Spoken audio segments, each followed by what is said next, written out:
હવે આજે આપણે અષ્ટક નિયમની અને એમની મર્યાદાઓ તેમજ આગળ એ પ્રમાણે આગળના ટૉપિકનો અભ્યાસ કરીશું.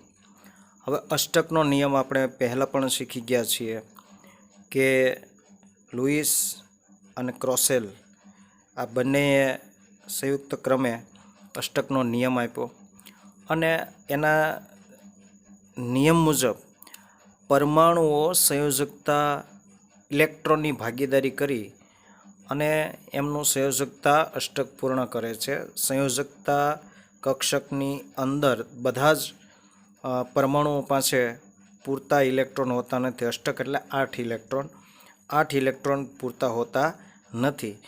તો આ માટે થઈને પરમાણુ છે એ બીજા પરમાણુઓ તત્વો પાસેથી ઇલેક્ટ્રોન મેળવી અને પોતાનું અષ્ટક પૂર્ણ કરવા માટે પ્રયત્ન કરતો હોય છે. અને જ્યારે એમને ઇલેક્ટ્રોન મળી જાય અથવા તો એમની પાસે વધારાના હોય તો એ બીજા તત્વોને આપી બીજા પરમાણુને આપી અને પોતાનું અષ્ટક પૂર્ણ કરી અને સંયોજન બનાવે છે અને રાસાયણિક દૃષ્ટિએ તટસ્થ બની જાય છે અને પોતાના અષ્ટક છે એ નિષ્ક્રિય વાયુ જેવું કરે છે. તો આપણે જોઈએ તો અષ્ટકનો નિયમ શું કહે છે કે પરમાણુઓ સંયોજકતા કોષ ઇલેક્ટ્રોનની ભાગીદારી કરી તેમની સંયોજકતા કોષનું અષ્ટક પૂર્ણ કરે છે, તેને અષ્ટકનો નિયમ કહે છે. આપણે સોડિયમનું ઉદાહરણ પણ જોયેલું કે સોડિયમની અંદર એક ઇલેક્ટ્રોન સંયોજકતા કક્ષકની અંદર એક ઇલેક્ટ્રોન વધારે છે. બાહ્યતમ કક્ષાને સંયોજકતા બાહ્ય કક્ષામાં રહેલા ઇલેક્ટ્રોનને કહેવાય સંયોજકતા ઇલેક્ટ્રોન. હવે સોડિયમ છે એની બાહ્યતમ કક્ષકમાં એક ઇલેક્ટ્રોન હોય છે. તો આ એક ઇલેક્ટ્રોન જ્યાં સુધી હોય ત્યાં સુધી એ સ્થાયી બનતું નથી. તો એને સ્થાયી બનવા માટે પ્રયત્નશીલ હોય છે. હવે એવી જ કન્ડિશન ક્લોરિનની થાય તો ક્લોરિનની અંદર એમની બાહ્યતમ કક્ષકની અંદર એટલે કે સંયોજકતા કક્ષકની અંદર 7 ઇલેક્ટ્રોન હોય છે. હવે આ બંને પરમાણુઓ એવા છે કે આને ઇલેક્ટ્રોન વધારે છે, આને ઇલેક્ટ્રોન ઓછો છે. તો આપણે જોઈ ગયા છીએ કે આ સોડિયમ છે એ ક્લોરિન પરમાણુને એક ઇલેક્ટ્રોનનું દાન કરશે અને એ ઇલેક્ટ્રોન ક્લોરિનના પરમાણુને આપી અને બંને પોતપોતાના અષ્ટક પૂર્ણ થશે. તો આવી રીતે અષ્ટક ના નિયમની અંદર આગળ આપણે જોઈ ગયા કે પરમાણુઓ સંયોજકતા ઇલેક્ટ્રોનની ભાગીદારી કરી છેલ્લી કક્ષામાં રહેલા ઇલેક્ટ્રોનને સંયોજકતા ઇલેક્ટ્રોન કહેવાય. તો સંયોજકતા ઇલેક્ટ્રોનની ભાગીદારી કરી તેમની સંયોજકતા કોષનું અષ્ટક પૂર્ણ કરે છે, તેને અષ્ટકનો નિયમ કહે છે. આ તો આપણે અગાઉ શીખી ગયેલા છીએ. હવે એમની મર્યાદા શું? અષ્ટકનો નિયમ ખરેખર ઉપયોગી બન્યો છે, નથી બન્યો એમ નહીં. આ બંધ કેવી રીતે બને છે, પોતે કેવી રીતે બંધ બનાવી અને પોતાનું અષ્ટક પૂર્ણ કરી અને નિષ્ક્રિય વાયુ જેવું બંધારણ પ્રાપ્ત કરે છે એ આપણને માહિતી તો આપી, પણ આ નિયમ એટલો બધો પ્રચલિત હોવા છતાં તેને કેમ એ લોકોએ સાર્વત્રિક બનાવ્યો નહીં એમ. અષ્ટકનો નિયમ ઉપયોગી હોવા છતાં સાર્વત્રિક નથી. સાર્વત્રિક એટલે દરેક જગ્યાએ આ નિયમ વાપરી શકાય એવું નથી હોતું. એમ કે ક્યાંક એની ઉણપ રહી ગયેલી હોય છે અને જેને કારણે બધા જની અંદર આ નિયમ લાગુ પડતો ન હોય તો એને સાર્વત્રિક કહી શકાય નહીં. સાર્વત્રિક આપણે નવમાના વિજ્ઞાનની અંદર સાર્વત્રિક ગુરુત્વાકર્ષણ બળ શીખી ગયા. તો સાર્વત્રિક ગુરુત્વાકર્ષણ બળ એટલે પૃથ્વીના કોઈ પણ છેડે જાઓ તો ઉપર મૂકેલી વસ્તુ છે, આમ ઉપરથી આપણે હાથથી છોડી દઈએ તો એ વસ્તુ નીચે આવે છે અને એના કારણે એની જે પદાર્થ હોય છે પદાર્થ ઉપર ગુરુત્વાકર્ષણ બળ લાગતું હોય છે. તો એ સાર્વત્રિક ગુરુત્વાકર્ષણ બળ આપણે બોલીએ છીએ. એટલે સાર્વત્રિક એટલે દરેક જગ્યાએ. એમ અહીંયા આ અષ્ટકનો નિયમ છે એ ખૂબ ઉપયોગી છે છતાં એ સાર્વત્રિક નથી. સાર્વત્રિક એટલે બધા જ અણુઓની અંદર એ લાગુ પડતો હોતો નથી. નંબર 2, મોટાભાગના કાર્બનિક સંયોજનોની રચના સમજાવવા માટે ઉપયોગી છે. કાર્બનિક સંયોજનો, આપણે મિથેનનું ઉદાહરણ લીધેલું, આપણે ઇથેનનું ઉદાહરણ લીધેલું, તો એની અંદર આ વ્યવસ્થિત સારી રીતે સમજાવી શકાય છે. પરંતુ એની સિવાયના જે પદાર્થો છે એમની અંદર આ નિયમને વ્યવસ્થિત લાગુ પાડી શકાતો નથી. આ નિયમ મુખ્યત્વે આવર્તક કોષ્ટકના બીજા આવર્ત એટલે આડી હરોળને આવર્ત કહેવાય. પહેલી હરોળની અંદર હાઇડ્રોજન અને હિલિયમ હોય છે અને બીજી હરોળની અંદર લિથિયમ અને બોરોન એ આડી લાઇનમાં કાર્બન, નાઇટ્રોજન એ બધાય જે આડી હરોળ છે એને આવર્ત કહેવામાં આવે છે. તો બીજા આવર્તના તત્વોને આ લાગુ પાડી શકાય છે. તો આ જે છે એ અષ્ટકનો નિયમ અને એમની મર્યાદાઓ થઈ. હવે આ ઉપરાંત પણ આપણે બીજી 2 એની ખૂબ સરસ મર્યાદાઓ છે. બે મર્યાદાઓ એની મુખ્ય વિશેષ છે. એમાં આપણે પ્રથમ મર્યાદા જોઈએ. પ્રથમ મર્યાદા, અષ્ટકના નિયમની પ્રથમ મર્યાદા શું? પ્રથમ મર્યાદા કે આપણે એમ કીધું કે કોઈ પણ પરમાણુ છે એ પોતાનું અષ્ટક પૂર્ણ કરવા માટે સંયોજકતા ઇલેક્ટ્રોનની ભાગીદારી કરે છે અને ભાગીદારી કરી અને પોતાના આસપાસ 8 ઇલેક્ટ્રોનની રચના કરે છે. આવું લુઈસ અને ક્રોસેલના અભિગમથી આપણને જાણવા મળેલું છે. તો અહીંયા પહેલું જોઈએ કે મધ્યસ્થ પરમાણુની અપૂર્ણ અષ્ટક એવા કેટલાક પદાર્થો જોવા મળ્યા કે જેમની અંદર મધ્યસ્થ પરમાણુ હોય એ પરમાણુમાં અષ્ટક પૂર્ણ થતું ન હોવા છતાં એ અણુ છે એ વ્યવસ્થિત તટસ્થ રીતે જોવા મળ્યો. ફરીવાર સાંભળજો કે લુઈસ અને ક્રોસેલે એવું કીધું કે દરેક પરમાણુ પોતાની આસપાસ સંયોજકતા ઇલેક્ટ્રોનની ભાગીદારી કરીને પોતાનું અષ્ટક પૂર્ણ કરી અને નિષ્ક્રિય વાયુ જેવું બંધારણ પ્રાપ્ત કરે છે. પરંતુ એવા કેટલાક સંયોજનો મળ્યા કે જેની અંદર જે મધ્યસ્થ પરમાણુ અથવા કેન્દ્રીય પરમાણુ છે, કેન્દ્ર એટલે વચ્ચેના ભાગમાં રહેલો હોય એ પરમાણુને કેન્દ્રીય પરમાણુ અથવા મધ્યસ્થ પરમાણુ કહેવાય. તો મધ્યસ્થ પરમાણુમાં એમનું પોતાનું અષ્ટક પૂર્ણ થતું ન હોવા છતાં પણ સંયોજન બનાવી અને તટસ્થ અણુ તરીકે અસ્તિત્વ ધરાવતા મળ્યા. તો આમાં એમ કહી શકાય કે જે કોસેલ અને લુઈસે અષ્ટકનો નિયમ આપ્યો એ અષ્ટકનો નિયમ આમાં ક્યાં ગયો? આમાં તો અષ્ટકનો નિયમ જળવાતો નથી એનું કહેવાનું એવું છે. તો કેટલાક સંયોજનોમાં મધ્યસ્થ પરમાણુની આસપાસ ઇલેક્ટ્રોનની સંખ્યા 8 કરતાં ઓછી હોય છે. આ ખાસ કરીને જે તત્વોની સંયોજકતા કક્ષકમાં 4 ઇલેક્ટ્રોન હોય, 4 સુધીના ઇલેક્ટ્રોન અથવા તો 4 કરતાં ઓછા હોય, 4 કરતાં ઓછા, 4 હોય તો વાંધો નહીં, પણ 4 કરતાં ઓછા હોય એટલે 1 હોય, 2 હોય કે 3 હોય. તો આવા મધ્યસ્થ પરમાણુ જેની અંદર હોય તો એ ખરેખર તો એ અષ્ટકના નિયમનું પાલન કરતો નથી જ તે, છતાં પણ એ અસ્તિત્વ ધરાવે છે. એવું એક ઉદાહરણ લઈએ તો લિથિયમ ક્લોરાઇડ. બરાબર, લિથિયમ ક્લોરાઇડ, આનું નામ છે લિથિયમ ક્લોરાઇડ. હવે લિથિયમનું આપણે જોઈએ તો લિથિયમનો પરમાણુ ક્રમાંક 3 છે. તો એમની પહેલી કક્ષામાં 2 ઇલેક્ટ્રોન 1s2 અને 2s1. એટલે આ લિથિયમ છે એ લિથિયમની સંયોજકતા કક્ષકમાં 1 જ ઇલેક્ટ્રોન થાય. કેટલા થાય? 1 જ ઇલેક્ટ્રોન થાય. હવે એની સામે ક્લોરીન લઈએ તો ક્લોરીનમાં તમે સૌ જાણો જ છો કે ક્લોરીનમાં 17 છે એનો પરમાણુ ક્રમાંક. તો પહેલી કક્ષકમાં 2, બીજીમાં 8 અને ત્રીજીમાં 7. ક્લોરીનનો તો કોઈ પ્રોબ્લેમ નથી. હવે વાત છે લિથિયમની. તો આપણે અહીંયા લિથિયમનું લુઈસ બંધારણ આપણે મૂકીએ ટપકાવાળું લુઈસ, તો લિથિયમ છે એ લિથિયમમાં એક જ ઇલેક્ટ્રોન હોય, બરાબર, આ એક ઇલેક્ટ્રોન લિથિયમનો.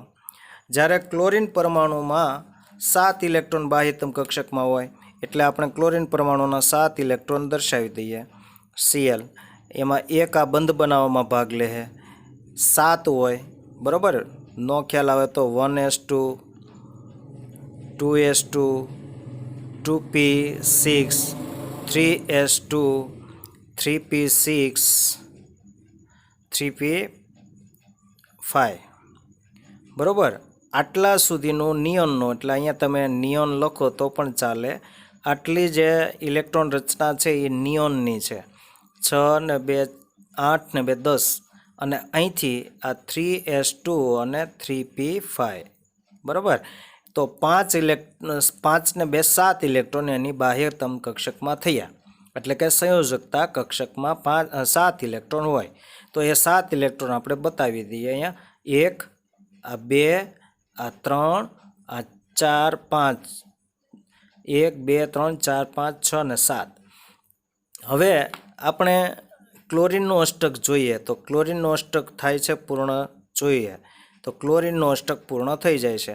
હવે લિથિયમ, તો લિથિયમનું અષ્ટક પૂર્ણ થતું નથી. તમે જોઈ શકો છો કે આ કેન્દ્રીય પરમાણુ લિથિયમ છે, અને લિથિયમનું અષ્ટક પૂર્ણ થતું નથી. એટલે આવા સંયોજનની અંદર જે અષ્ટકનો નિયમ આમાં જળવાતો નથી, આમાં અષ્ટકનો નિયમ જળવાતો નથી. એટલે આવી એક મર્યાદા કહેવાય અષ્ટકના નિયમ માટેની. નિયમ એણે બનાવ્યો, કોસેલ અને લુઈસે નિયમ બનાવ્યો, એ નિયમ આમાં લાગુ પડતો નથી. હવે એવું જ એક બીજું ઉદાહરણ આપણે જોઈએ, બેરેલિયમ હાઇડ્રોક્સાઇડ. હવે બેરેલિયમ એટલે પરમાણુ ક્રમાંક 4 થાય, તો એની ઇલેક્ટ્રોન રચના 1s2 ને 2s2 થાય. એટલે એમની બાહ્યતમ કક્ષા અથવા સંયોજકતા કક્ષકની અંદર 2 ઇલેક્ટ્રોન હોય. તો આપણે 2 ઇલેક્ટ્રોન મૂકીએ અહીંયા આ બીઈનો આ એક ઇલેક્ટ્રોન ને આ એક ઇલેક્ટ્રોન. હવે હાઇડ્રોજનને પોતાને જ એક ઇલેક્ટ્રોન છે, અને એ 1s કક્ષા, 1s1 એની ઇલેક્ટ્રોન રચના થાય. તો હાઇડ્રોજનનો આપણે ઇલેક્ટ્રોન, આ હાઇડ્રોજન બંને બાજુ મૂકી દઈએ, તો એનો આપણે આ એક ઇલેક્ટ્રોન હાઇડ્રોજનનો મૂકીને અહીંયા આ એક ઇલેક્ટ્રોન બંધ બનાવવામાં ભાગ લીધેલો છે, એટલે એ અહીંયા મૂકીએ તો હાઇડ્રોજનનું અષ્ટક પૂર્ણ થાય છે. આ બાજુ પણ હાઇડ્રોજનનું અષ્ટક પૂર્ણ થાય છે, પરંતુ તમે જોઈ શકો છો કે બેરેલિયમનું અષ્ટક પૂર્ણ થતું નથી. કેટલા થયા? 2 ને 2 4 ઇલેક્ટ્રોન થયા, એટલે અષ્ટકનો નિયમ આમાં જળવાતો નથી. હવે બોરોન ટ્રાયક્લોરાઇડ લઈએ, બોરોન ટ્રાયક્લોરાઇડ.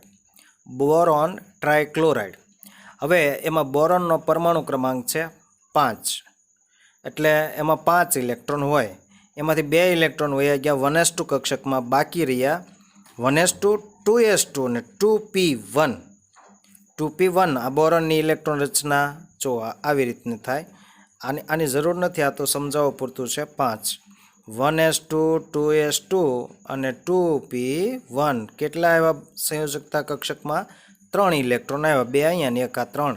તો આપણે એને 3 ઇલેક્ટ્રોન દર્શાવીએ, એમની સંયોજકતા કક્ષકના 3 ઇલેક્ટ્રોન. તો આ 1, આ 2 અને આ 3. ઓકે. હવે ક્લોરીનને 7 હોય, તો ક્લોરીન આપણે સાઈડમાં લખી નાખીએ, Cl, Cl અને Cl. હવે ક્લોરીનમાં 7 ઇલેક્ટ્રોનમાંથી એક ઇલેક્ટ્રોન ભાગીદારી કરવામાં જાય. આ 1, 2 3 4 5 6 7, 1 2 3 4 5 6 7, 1 2 3 4 5 6 અને 7. હવે આપણે ક્લોરીનના જોઈએ તો ક્લોરીનનું અષ્ટક સંપૂર્ણ પૂર્ણ થાય છે. બધા જ ક્લોરીનનું થાય છે, 8 ઇલેક્ટ્રોન થઈ જાય છે. પરંતુ હવે આપણે બોરોનનું જોઈએ તો બોરોનની અંદર શું થાય છે કન્ડિશન જુઓ. બોરોનનું અષ્ટક પૂર્ણ થાય છે 2 4 6, અષ્ટક પૂર્ણ થતું નથી. એટલે અહીંયા આ બોરોન ટ્રાયક્લોરાઇડની અંદર અષ્ટકના નિયમનું પાલન થતું નથી. હવે એવા સંયોજનો કે જેમાં જે કેન્દ્રીય ઇલેક્ટ્રોન હોય, કેન્દ્રીય પરમાણુ હોય અને એ કેન્દ્રીય પરમાણુની અંદર અંદર અષ્ટકના નિયમ સંતોષાતો નથી અથવા તો અષ્ટકનો નિયમ લાગુ પડતો નથી. એકી ઇલેક્ટ્રોનની સંખ્યા ધરાવતા અણુઓ જેવા કે નાઇટ્રિક ઓક્સાઇડ, એનું અણુસૂત્ર છે NO, અને નાઇટ્રોજન ડાયોક્સાઇડ કે જેનું અણુસૂત્ર છે NO2 માં દરેક પરમાણુ માટે અષ્ટકનો નિયમ સંતોષાતો નથી, એટલે સંતોષકારક નથી અથવા તો સંતોષાતો નથી. અને નથી સંતોષાતો એનું કારણ શું આપણે જોઈએ તો નાઇટ્રોજનનો પરમાણુ ક્રમાંક છે 7, એટલે એમની બાહ્યતમ કક્ષકમાં ટોટલ કેટલા ઇલેક્ટ્રોન હોય? 5 ઇલેક્ટ્રોન હોય. સંયોજકતા કક્ષકમાં 5 ઇલેક્ટ્રોન એમાં હોય છે.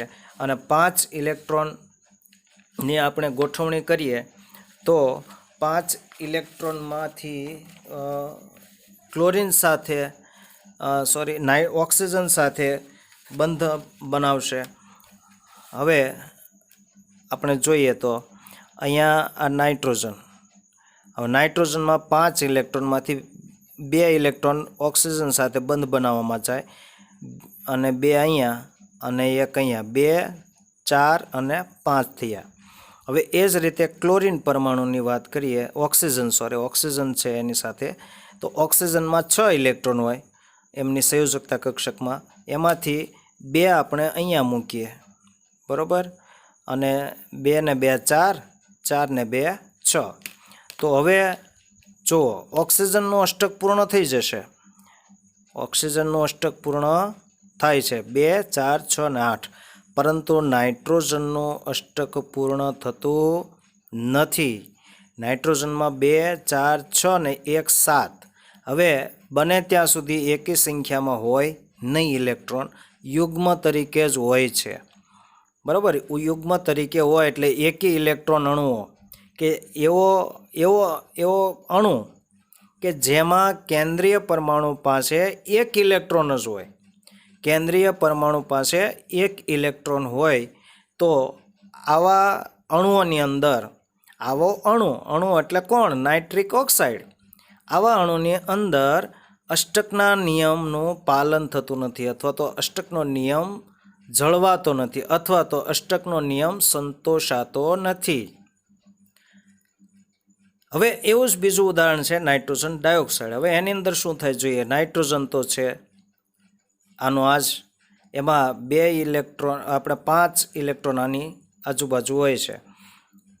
તો અહીંયા 2 અહીંયા મૂકી દઈએ. હવે 1 અહીંયા વધ્યો, કેટલા થયા? 2 ને 2 4 ને 1 5 થઈ ગયા. હવે આની બાજુમાં 2 ઓક્સિજન છે એટલે 2 ઓક્સિજન લઈને ઓક્સિજનની બાહ્યતમ કક્ષકમાં 6 ઇલેક્ટ્રોન હોય, જેને આપણે આ રીતે દર્શાવીએ, આ 2, આ 4 અને આ 6. હવે અહીંયા એ જ રીતે તમે બતાવો તો શું થાય? 2, આ 4 અને આ 6 થયા. હવે અહીંયા ઓક્સિજનમાં કેટલા થયા? 2, 4, 6 અને 2 8 થયા. 2, 4, 6 અને 2 8 થઈ ગયા. પણ હવે જોવાની ખૂબી એ છે કે અહીંયા 2 આપણે નાઇટ્રોજનના મૂક્યા હતા, તો સામે 2 ઓક્સિજનના મૂકેલા છે. તો અહીંયાથી આ 2માંથી કાઢી અને અહીંયા મૂકીએ તો નાઇટ્રોજન છે 2, 4, 6, 8 અને 9 થઈ જશે. જો હું મૂકીને પછી પાછો કાઢી નાખીશ, બરાબર. અહીંથી આ ઘડીકા નથી, અહીં માની લો. તો હવે આનું અષ્ટક તો પૂર્ણ થાય જ છે, તમે જુઓ, ઓક્સિજનનું અષ્ટક પૂર્ણ થશે 2, 4, 6 ને 8. હવે આ ઓક્સિજનનું અષ્ટક તો પૂર્ણ થઈ ગયું, જુઓ 2, 4, 6 ને 8. પણ નાઇટ્રોજનનું જુઓ, નાઇટ્રોજનમાં તો નાઇટ્રોજનમાં કેટલા થાય? 2, 4, 6, 8 ને 1 9 થઈ ગયા. તો શું થાય? કેવી રીતે આપણે અહીં બંધ બનાવવો? તો હવે હું આને કાઢી નાખું છું, એની જગ્યાએ કેવું બંધારણ હોય એનું સમજાવું છું તમને.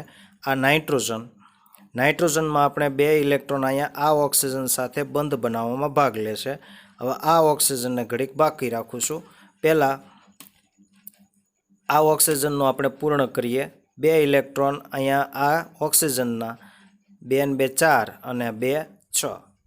રેડી. હવે આ નાઇટ્રોજન છે એ આ ઓક્સિજન સાથે જ બંધ બનાવશે અને ઓક્સિજનના જે 6 ઇલેક્ટ્રોન હતા એ સ્પેરમાં પડ્યા રહેશે. પરિણામે શું થાય? આની ઉપર વીજભાર વધારે, નેગેટિવ વીજભાર આવે અને જેની પાસેથી ઇલેક્ટ્રોન બંધમાં ભાગ લે, જેમની પાસે જો આનો એક તો સામે આનો એક, આનો એક તો સામે આનો એક, આવી રીતે હોય તો કોઈ વીજભારનું વીજભાર જુદો પડતો નથી, સામસામે તટસ્થ થઈ જાય. પરંતુ આ નાઇટ્રોજન પોતાના 2 ઇલેક્ટ્રોન બંધમાં આપે છે, બંધ બનાવવામાં આપે છે. જો આ 2 ઇલેક્ટ્રોન નાઇટ્રોજનના, પરિણામે આની ઉપરથી ઇલેક્ટ્રોન ઓછા થઈ જાય એટલે આની ઉપર પોઝિટિવ ચાર્જ આવે આની ઉપર, અને આની ઉપર નેગેટિવ ચાર્જ આવે, કારણ કે એના બંધમાં વપરાવા જોઈએ પરંતુ વપરાણા નહીં. અને એવી રીતે આ ઓક્સિજનને અષ્ટક પૂર્ણ કર્યું. જો આવી રીતે અષ્ટક પૂર્ણ થઈ ગયું અને અહીંયા આવી રીતે અષ્ટક પૂર્ણ આનું થઈ ગયું, પરંતુ નાઇટ્રોજનનું અષ્ટક પૂર્ણ થતું નથી. નાઇટ્રોજનનું પૂર્ણ થતું નથી કારણ કે અહીંયા 1 ઇલેક્ટ્રોન હજી બતાવવાનું નથી અને અહીંયા આ કેન્દ્રીય પરમાણુ પાસે 1 ઇલેક્ટ્રોન સ્પેરમાં છે, માટે એને 1 ઇલેક્ટ્રોનની અણુ કીધો છે. આ બે એવા અણુઓ છે કે 1 ઇલેક્ટ્રોન વધે છે. એટલે આને હવે આપણે લખવું હોય તો આવી રીતે પછી લખી શકાય કે ઓક્સિજન પછી ડબલ બોન્ડ, આ દ્વિબંધ સહસંયોજક બંધ બન્યા, આ નાઇટ્રોજન પછી આ ઓક્સિજન અને નાઇટ્રોજન વચ્ચે એક બંધ, અને આવી રીતે. હવે જે બબે ઇલેક્ટ્રોન વધ્યા એને કહેવાય અબંધકારક ઇલેક્ટ્રોન. તો આ ઓક્સિજન પાસે અબંધકારક ઇલેક્ટ્રોન યુગ્મ 2 છે અને આ ઓક્સિજન પાસે અબંધકારક ઇલેક્ટ્રોન યુગ્મ 3 છે. માટે અહીંયા 2 હોવા જોઈએ એટલે એક વધારાનું આવ્યું એટલે આની ઉપર નેગેટિવ ચાર્જ આવે અને આની ઉપર પોઝિટિવ ચાર્જ આવે. બીજું કે આ નાઇટ્રોજન ઉપર 1 ઇલેક્ટ્રોન છે, યુગ્મ નથી, એકી સંખ્યામાં ઇલેક્ટ્રોન છે. તો આવા અણુઓની અંદર અષ્ટકના નિયમનું પાલન થતું નથી. હવે એકી ઇલેક્ટ્રોન અણુઓની પછી હવે વિસ્તરિત અથવા વિસ્તૃત અષ્ટક. વિસ્તૃત અષ્ટક એટલે આપણે આ ઉપરના જેટલા બંધારણો જોયા, અણુઓ જોયા કે જેની અંદર અષ્ટક પૂર્ણ કરવા માટે ઇલેક્ટ્રોન ઘટે છે. કોની પાસે? કેન્દ્રીય પરમાણુ એટલે કે મધ્યસ્થ પરમાણુ પાસે ઇલેક્ટ્રોન ઘટે છે. પરંતુ કેટલાક એવા પણ સંયોજનો છે કે જેમાં કેન્દ્રીય પરમાણુ એટલે કે મધ્યસ્થ પરમાણુ પાસે 8 કરતાં ઇલેક્ટ્રોન વધી જાય છે. 8 કરતાં ઇલેક્ટ્રોન વધી જાય છે તો એમાં અષ્ટકના નિયમનું પાલન ક્યાં થયું? થાય? ન થાય. તો આવર્તક કોષ્ટકના ત્રીજા આવર્તના એટલે ત્રીજી લાઈન આખી આડી હરોળમાં તમે આવર્તક કોષ્ટક જોઈ ગયા છો, ભણી ગયા છો. એમાં ત્રીજો આવર્તના તત્વો, ત્રીજા આવર્ત અને એની પછીના તત્વો, 2 આવર્ત સુધીને આ કન્ડિશનો આવે, 2 આવર્ત સુધીના આવા અણુઓ થાય. પણ 3 અને એની પછીના જે આવર્તો છે એ આવર્તોની અંદર શું હોય એની ઇલેક્ટ્રોન રચનાનો અભ્યાસ તમે કરી ગયા છો કે જેની અંદર એસ કક્ષાએ હોય, પી કક્ષાએ હોય, સાથે ડી કક્ષા પણ હોય છે. અને આ ત્રણેય કક્ષાઓમાંથી ડી કક્ષક છે એ પણ બંધ બનાવવા માટે સક્ષમ હોય છે. એ પણ 3D કક્ષક પણ બંધ બનાવવા માટે સક્ષમ હોય છે. આપણે જોયું કે કેટલાકની અંદર એસ કક્ષક બંધ બનાવે છે, કેટલાકની પી કક્ષક બંધ બનાવે છે. અને આ ઉપરાંત ત્રીજા આવર્ત અથવા તો ત્યાર પછીના આવર્તો એટલે કે ત્યાર પછીના એટલે ચોથો આવર્ત, પાંચમો આવર્ત, છઠ્ઠો આવર્ત, 7 આવર્તો છે ને 18 સમૂહો છે. ઊભા હોય એને સમૂહો કહેવાય ને આડા હોય એને આવર્તો કહેવાય. બરાબર? અને આવા 18 સમૂહો છે અને 7 આવર્તો છે. એમાં આવર્તોના ત્રીજા અને ત્યાર પછીના આવર્તોમાં 3s અને 3p કક્ષકો ઉપરાંત એમાં 3d કક્ષકો બંધ બનાવવામાં માટે પર્યાપ્ત છે, એટલે કે બંધ બનાવવા માટે એની અંદર છે. કેટલાક એવા તત્વોના સંયોજનો હોય છે કે જેમાં મધ્યસ્થ પરમાણુની આસપાસ 8 ઇલેક્ટ્રોન કરતાં પણ વધારે ઇલેક્ટ્રોન હોય એવા સંયોજનો છે, અસ્તિત્વ ધરાવે છે. જેમાં અષ્ટકનો નિયમ ક્યાં ગયો? નથી. અષ્ટકનો નિયમ જળવાતો નથી. એટલે એમ કીધું કે આ ખૂબ ઉપયોગી નિયમ છે, છતાં સાર્વત્રિક નથી. સાર્વત્રિક નથી એટલા માટે કીધું છે. તો એવા ઉદાહરણો આપણે જોઈએ કે જેની અંદર મધ્યસ્થ પરમાણુ પાસે 8 કરતાં વધુ ઇલેક્ટ્રોન થઈ જતા હોય, અને એવું ઉદાહરણ છે ફોસ્ફરસ પેન્ટાફ્લોરાઇડ. ફોસ્ફરસ પેન્ટાફ્લોરાઇડ. અને આ ફોસ્ફરસ પેન્ટાફ્લોરાઇડની અંદર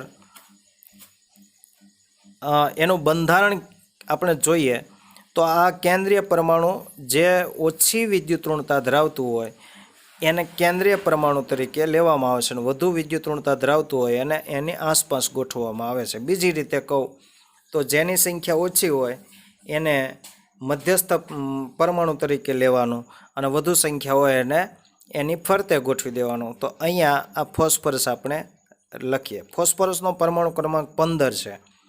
તો પહેલી કક્ષામાં 2 ગયા, બીજી કક્ષામાં 8 ગયા, હવે વધ્યા પાછળ 5. તો 5 છે એ એના સંયોજકતા ઇલેક્ટ્રોન કહેવાય. અને આ સંયોજકતા ઇલેક્ટ્રોનની અંદર 5 1, આ 2, આ 3, અહીંયા 1 2 3, 4 અને 5. આ 5 ફોસ્ફરસના આપણે મૂક્યા. દરેક ફ્લોરિન છે પરમાણુ ક્રમાંક 9 છે, એટલે પહેલી કક્ષામાં 2 ને બીજીમાં 7 ઇલેક્ટ્રોન. એટલે ફ્લોરિનના 7 આપણે ગણીએ તો ફ્લોરિન છે તો એમની પાસે 7. એક તો આ બંધ બનાવવામાં આવ્યો, 1 2 3 4 5 6 ને 7. હવે એમ દરેક જગ્યાએ 1 ઇલેક્ટ્રોન ફ્લોરિનનો. અહીંયા ફ્લોરિન, અહીંયા ફ્લોરિન. 1 2 3 4 5 6 7. અહીંયા ફ્લોરિનનો 1 2 3 4 5 6 ને 7. ફ્લોરિનનો 1 ઇલેક્ટ્રોન. 1 2 3 4 5 6 7. અહીંયા એક ફ્લોરિનનો આપણે અહીંયા બાજુ મૂકી દઈએ. અહીંયા આ ફોસ્ફરસનો છે અને ફ્લોરિન 1 2 3 4 5 6 અને 7. એમાં ફ્લોરિનનો દરેક જગ્યાએ સંતોષાય છે. ફ્લોરિનનો દરેક જગ્યાએ 8 ઇલેક્ટ્રોન થઈ જાય છે. પરંતુ હવે તમે આના ઇલેક્ટ્રોન જુઓ. આના ઇલેક્ટ્રોન જુઓ અહીંથી અહીંયા.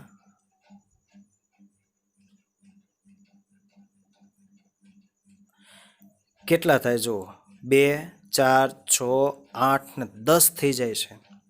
એટલે 8 કરતાં વધુ હોય એને વિસ્તૃતિ અષ્ટક કહેવાય. વિસ્તૃત અષ્ટક. વિસ્તૃત એટલે વધુ.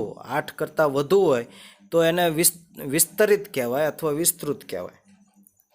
તો આમાં અષ્ટકનો નિયમ ક્યાંય જળવાય છે? માત્ર ફ્લોરિન પૂરતો જળવાય. જુઓ, ફ્લોરિનના થઈ જાય 2 4 6 8 બધા ફ્લોરિનમાં જળવાય છે. બરાબર. ગોળ દોરવાના હોય પણ ગોળ અત્યારે અહીંયા જગ્યા નથી એટલે ગોળ નથી થતા. ઓકે. તો આનો આકાર આપણને આ ટાઈપનો મળે છે. આવો અહીંયા ફ્લોરિન, અહીંયા ફ્લોરિન, અહીંયા ફ્લોરિન. આના આકાર વિશે આપણે પાછળથી ભણવાનું છે. આ ફ્લોરિન 1 2 3 4 5 6 1 2 3 4 5 6 1 2 3 4 5 6 1 2 3 4 5 6 1 2 3 4 5 ને 6. બરાબર. આવા આકારનું છે અને આની અંદર કેન્દ્રીય પરમાણુનો 8 કરતાં પણ વધી જાય છે એટલે વિસ્તૃતિ અષ્ટક છે અને જેની અંદર અષ્ટકના નિયમનું પાલન થતું નથી. હવે અહીંયા સલ્ફર લઈએ. હવે સલ્ફરનો પરમાણુ ક્રમાંક 16 છે એટલે એમની બાહ્યતમ કક્ષકમાં 6 ઇલેક્ટ્રોન હોય. તો હવે ડાયરેક્ટ હું હમણાં લખું છું. અહીંયા F 6 F આપણે ગોઠવવાના છે. અહીંયા એક F, અહીંયા F, અહીંયા F, અહીંયા F અને એક અહીંયા F. તો દરેક વચ્ચે એક આનો ઇલેક્ટ્રોન ને એક આનો ઇલેક્ટ્રોન એટલે એક સહસંયોજક બંધ બન્યો. એક અહીંયા સલ્ફરનો ને એક ફ્લોરિનનો એટલે આમની વચ્ચે એક, આમની વચ્ચે એક, આમની વચ્ચે એક, આમની વચ્ચે એક અને આમની વચ્ચે એક. તો કેટલા આની આજુબાજુ કેટલા ઇલેક્ટ્રોન થાય જુઓ. 2 અહીંયા, 2, 4, 6, 8, 10 ને 12 ઇલેક્ટ્રોન થઈ જાય છે. સલ્ફરનું અષ્ટકમાં 12 ઇલેક્ટ્રોન થાય છે. આમની આજુબાજુ 12 ઇલેક્ટ્રોન થાય છે એટલે અહીંયા અષ્ટકનો નિયમ જળવાતો નથી. હવે આના ઇલેક્ટ્રોન બતાવી દો. 1 2 3 4 5 6, 1 2 3 4 5 6, 1 2 3 4 5 અને 6, 1 2 3 4 5 6, 1 2 3 4 5 6 અને 1 2 3 4 5 અને 6. હવે H2SO4 ઘણીવાર આ બંધારણ પૂછાતું હોય કે લુઈસ H2SO4નું લુઈસ બંધારણ અથવા લુઈસ રચના લખો.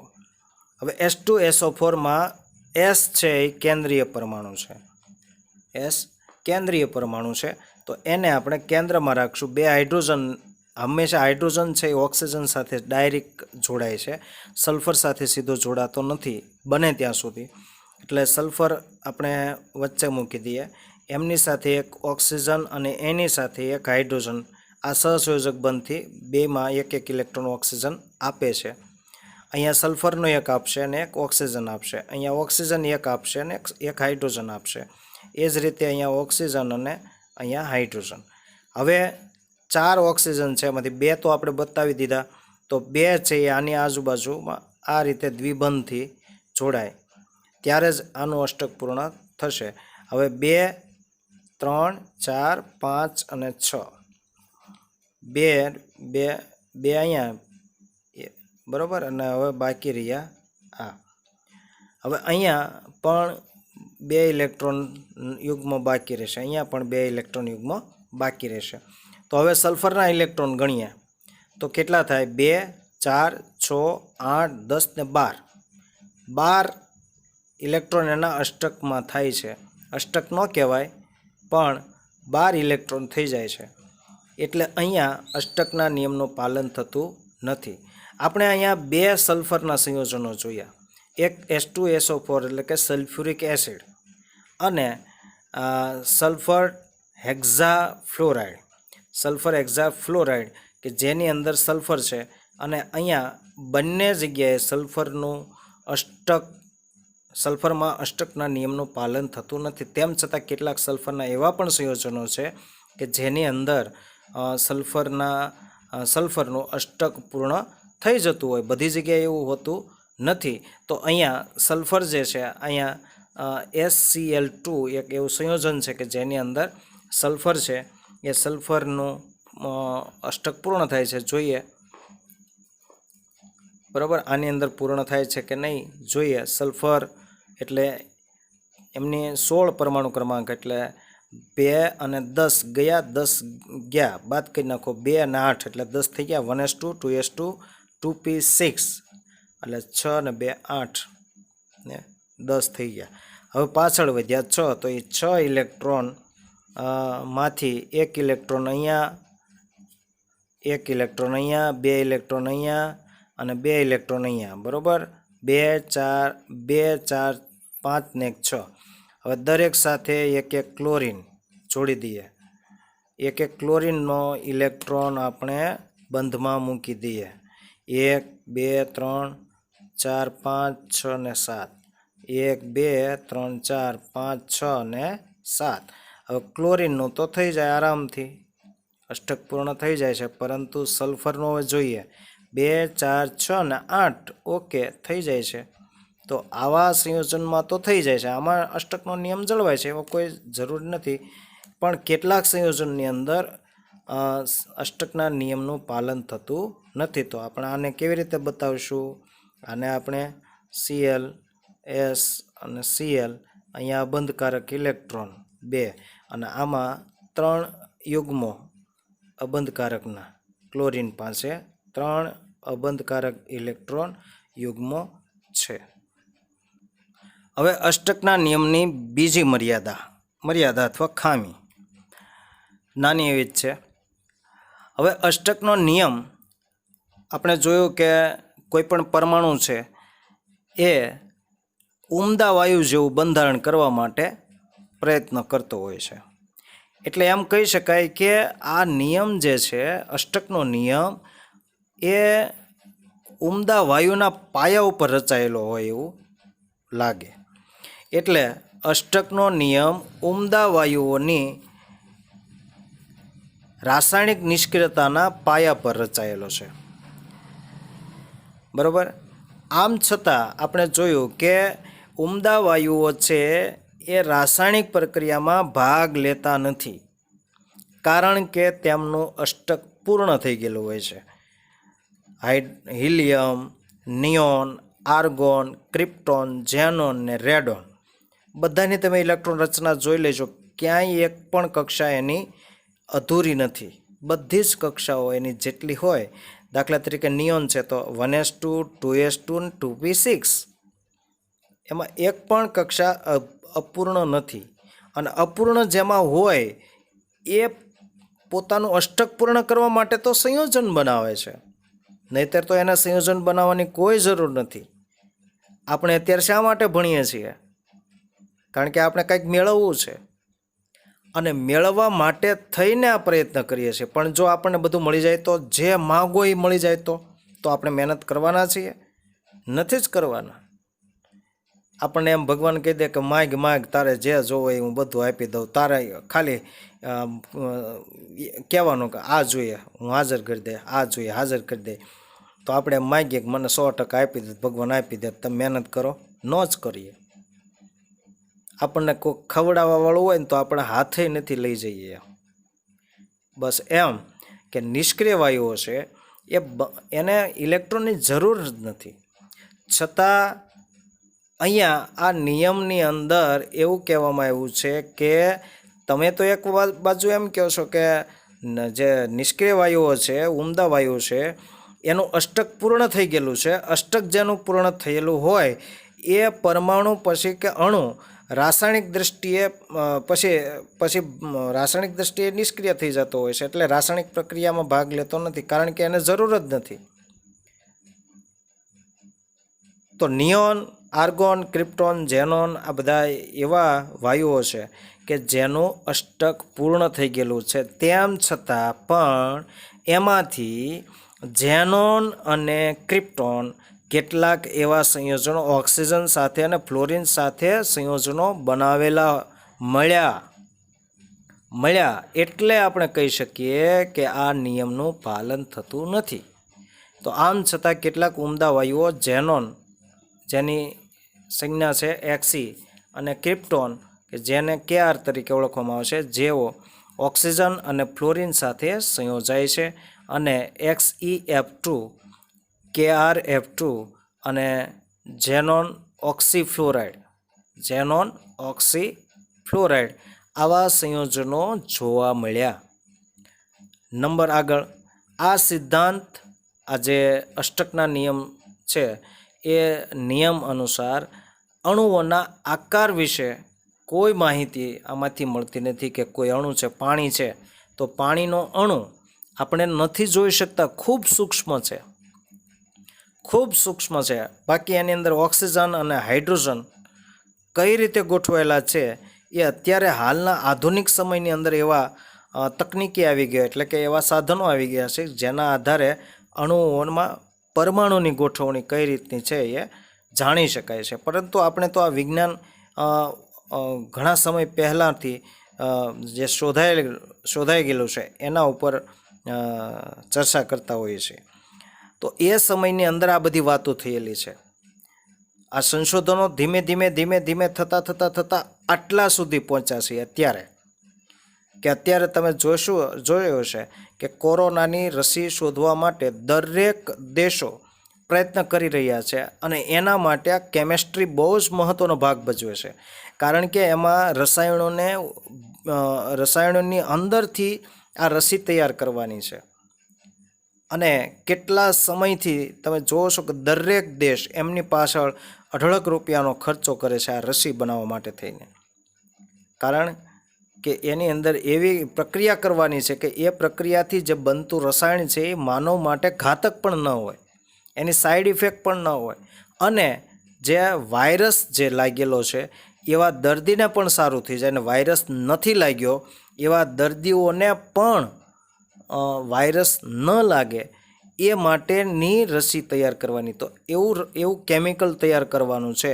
એટલે રાત દિવસ અત્યારે વૈજ્ઞાનિક લોકો આવા રસાયણ તૈયાર કરવા એટલે કે રસી તૈયાર કરવા માટે પ્રયત્ન કરે જ છે 24 કલાક. એમાંથી કેટલાક રસીઓ મળી છે અને એનું ટ્રાયલ ચાલતું હોય છે. અને એ જ રીતે આ સિદ્ધાંત અણુઓના આકાર વિશે સમજાવી શકતો નથી કે પાણીનો આકાર કેવો હોય. પાણીનો આકાર, પાણીના અણુનો આકાર, પાણીના અણુનો આકાર એટલે H2O આકાર કેવો હોય. એટલે પાણીની અંદર હાઇડ્રોજન અને ઓક્સિજન કેવી રીતે ગોઠવાયેલા હોય, કેટલા ખૂણે ગોઠવાયેલા હોય, કેવો આકાર ધરાવે છે, આના વિશે કોઈ માહિતી આ અષ્ટકના નિયમથી મળતી નથી. નંબર આગળ, તે અણુઓની સાપેક્ષ સ્થાયીતા પણ નથી સમજાવી શકતો. એટલે કે અણુ છે એ સ્થાયી છે કે અસ્થાયી છે. સ્થાયી અણુ હંમેશા એ વર્ષો સુધી એના એ સ્વરૂપે મળે છે. પાણી છે એનું સ્થાયી સ્વરૂપ કયું? H2Oનું સ્થાયી સ્વરૂપ કયું? H2O એટલે પાણી કહીએ છીએ. H2Oનું સ્થાયી સ્વરૂપ છે પાણી, પ્રવાહી પાણી. અને એનું ઘન સ્વરૂપ બરફ આપણે કહીએ છીએ. એનું વાયુ સ્વરૂપ જેને પાણીની વરાળ કહીએ છીએ. આ બાકીના બે સ્વરૂપો છે એ અંતે તો પાછા કયા સ્વરૂપમાં ફેરવાય છે? પ્રવાહી સ્વરૂપમાં. એટલે પ્રવાહી છે એ પાણીનું સ્થાયી સ્વરૂપ કહેવાય. અને હજારો લાખો વર્ષથી આ પૃથ્વી ઉપર પાણી છે એ H2O પ્રવાહી સ્વરૂપે ઉપલબ્ધ છે. એટલે એ એનું સ્થાયી સ્વરૂપ છે. તો તે અણુઓની સાપેક્ષ સ્થાયીતા પણ સમજાવી શકતા નથી કે આ અણુ સ્થાયી થશે કે આ અણુ વધુ સ્થાયી છે, બેમાંથી કયો અણુ વધુ સ્થાયી છે એના વિશે સમજાવી શકતો નથી. તે અણુઓની ઉર્જા વિશે કોઈ માહિતી એમાંથી મળતી નથી. તો આ થયો અષ્ટકના નિયમની બીજી મર્યાદા.